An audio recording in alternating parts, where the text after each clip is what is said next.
Hay historias que desafían los límites de la maldad humana. Relatos que si los vieras en una película de terror, pensarías que el guionista exageró. Pero lo que ocurrió en la apacible ciudad de Amstetten, en Austria, superó cualquier ficción.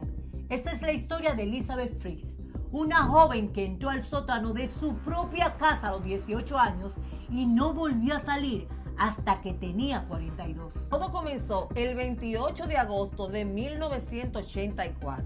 Elizabeth era una chica llena de vida, aunque vivía bajo la sombra de un padre extremadamente autoritario y violento, Joseph Fries. Ese día, Joseph le pidió a su hija que bajara al sótano para ayudarlo a cargar una pesada puerta de metal para uno de sus proyectos de bricolaje. Elizabeth, acostumbrada a obedecerlo por temor, bajó las escaleras sin saber que estaba caminando directo a su propia tumba en vida. Una vez en el sótano, Joseph Fries la atacó por la espalda. Utilizó un paño empapado de éter para narcotizarla.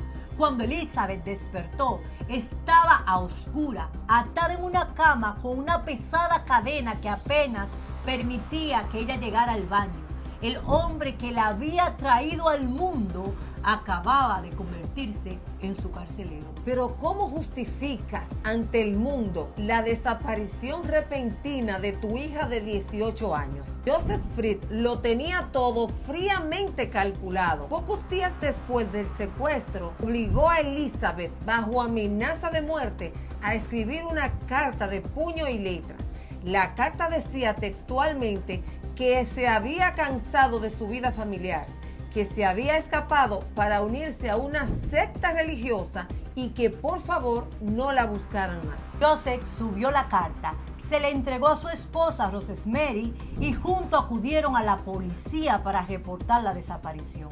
Como la carta estaba escrita por la propia Elizabeth, las autoridades austriacas se tragaron la mentira por completo.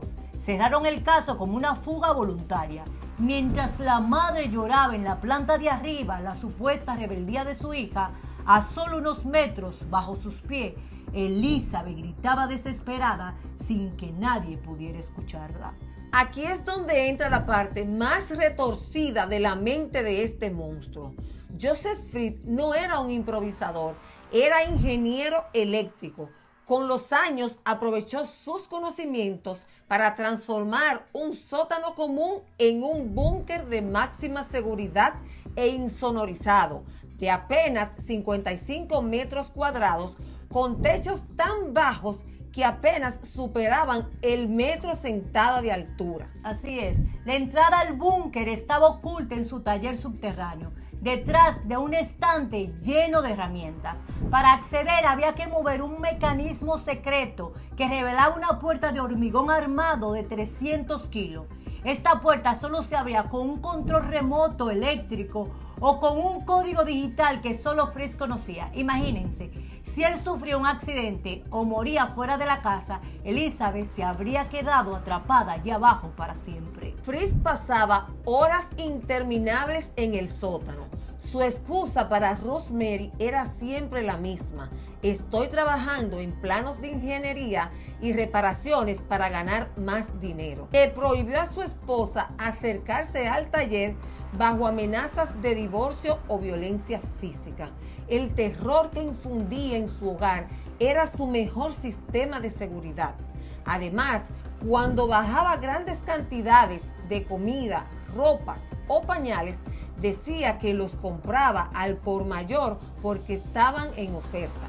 Durante los 24 años de encierro, Elizabeth fue sometida a abuso sistemático por parte de su padre. Fruto de ese horror, Elizabeth quedó embarazada en varias ocasiones y tuvo que dar a luz a 7 hijos en la más absoluta oscuridad, sin asistencia médica, sin analgésico, guiada únicamente por un libro de medicina básico que su captor le arrojó al suelo. De esos 7 hijos, la dinámica que implementó Fries dividió a la familia en 2 realidades espantosas. 3 de los niños, Kerstin, Stephanie y Felix, se quedaron abajo con Elizabeth. Pasaron toda su infancia sin ver el sol, sin respirar aire puro, aprendiendo a hablar solo por la televisión y por lo que su madre les enseñaba. Los 3 niños, Lisa, Mónica y Alexander, corrieron una suerte distinta pero igual de manipuladora. Cuando eran apenas unos bebés, Fritz los sacaba del sótano y los dejaba en el jardín o cerca de la casa con una nota falsa de la madre que decía: no puedo mantenerlos, por favor, cuídenlos. Su propia abuela, Rosemary, los crió en la planta de arriba creyendo que eran sus nietos abandonados, adoptándolos legalmente con el permiso de unos servicios sociales que nunca sospecharon nada. El 7º hijo tuvo el destino más trágico. Fue un gemelo que nació con graves problemas respiratorios. Elizabeth le suplicó a Joseph que lo llevara a un hospital, pero él se negó. El bebé murió a los 3 días.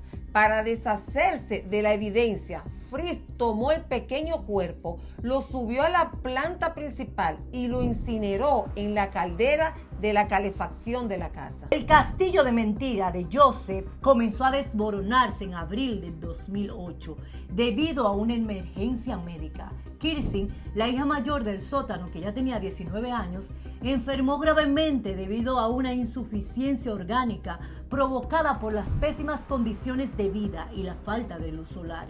Estaba al borde de la muerte. Elizabeth, con el instinto de una madre desesperada, se plantó ante su captor y le rogó de rodillas que sacara a la joven para salvarle la vida. Fritz, temeroso de que un cadáver en el sótano arruinara su secreto, accedió. Sacó a Kirsten inconsciente, la llevó al hospital de Amsterdam e inventó la historia de que la joven había aparecido misteriosamente cerca de su casa con una nota de su madre biológica pidiendo ayuda. Pero esta vez los médicos no se quedaron de brazos cruzados. Al ver el estado crítico de la niña, la extraña palidez de su piel, sus dientes podridos y la total ausencia de historial médico o de identidad, los doctores llamaron a la policía. Las autoridades reabrieron el caso de Elizabeth y lanzaron un llamado urgente en la televisión pidiendo a la madre que apareciera para dar información que pudiera salvarle la vida a su hija. Al ver la presión de los medios, Fritz cometió su último error. El 26 de abril del 2008 sacó a Elizabeth y a los otros 2 hijos del sótano, diciendo a su esposa Rosemary que Elizabeth finalmente había decidido regresar de la secta. Sin embargo, la policía ya estaba vigilando la zona. Interceptaron a Fritz y a Elizabeth cerca del hospital. En la estación de policía, Elizabeth se negaba a hablar. Estaba aterrorizada. Solo cuando los investigadores le garantizaron de manera oficial que nunca más tendría que volver a ver a su padre y que sus hijos estarían a salvo, ella rompió a llorar y relató durante horas de grabaciones la pesadilla de 24 años que había vivido en el sótano de su propia casa. Joseph Fritz fue arrestado esa misma noche. En marzo del 2009, Joseph Fritz fue condenado a cadena perpetua por asesinato debido al bebé que dejó morir, violación, secuestro e incesto. Hoy en día, a sus más de 90 años, sigue tras las rejas de la unidad psiquiátrica de máxima seguridad. Elizabeth y sus 6 hijos sobrevivientes recibieron nuevas identidades, apoyo psicológico masivo y se mudaron a una casa secreta en el norte de Austria, protegido por las leyes del gobierno y de privacidad, intentando aprender a vivir bajo la luz del sol. Una historia que nos demuestra que a veces los peores monstruos no están en el bosque ni en los callejones oscuros, duermen en la habitación de al lado. Esto nos deja una gran reflexión, María. ¿Cuántas veces vemos dinámicas familiares violentas o abusivas a nuestro alrededor y decimos siempre que son problemas de ellos? En esa casa, el silencio y el miedo colectivo fueron los mejores cómplices de un monstruo. La historia nos enseña que el peligro no siempre viene de un desconocido, sino de personas que están a nuestro alrededor. Así es, Jamie, pero si algo nos demuestra este caso, no es solo el tamaño de la maldad humana, sino también la grandeza de la resistencia. Elizabeth no solo sobrevivió a 24 años de tortura y oscuridad total, logró mantener cuerdos y con vida a 3 niños en un espacio miserable, enseñándole a hablar, a convivir, dándole el único amor que conocieron en el rincón más oscuro del mundo. Así es, el amor de la madre. Y al final la luz terminó venciendo a la oscuridad, pero a un costo que ninguna persona debería pagar jamás. Cuéntanos en los comentarios qué es lo que más te impacta de esta historia. ¿Crees que realmente el miedo justifica la ceguera de todo un entorno, el de la madre? Los leemos. Recuerden que esto es En Voz Baja. No olvides suscribirte, dar me gusta y compartir este video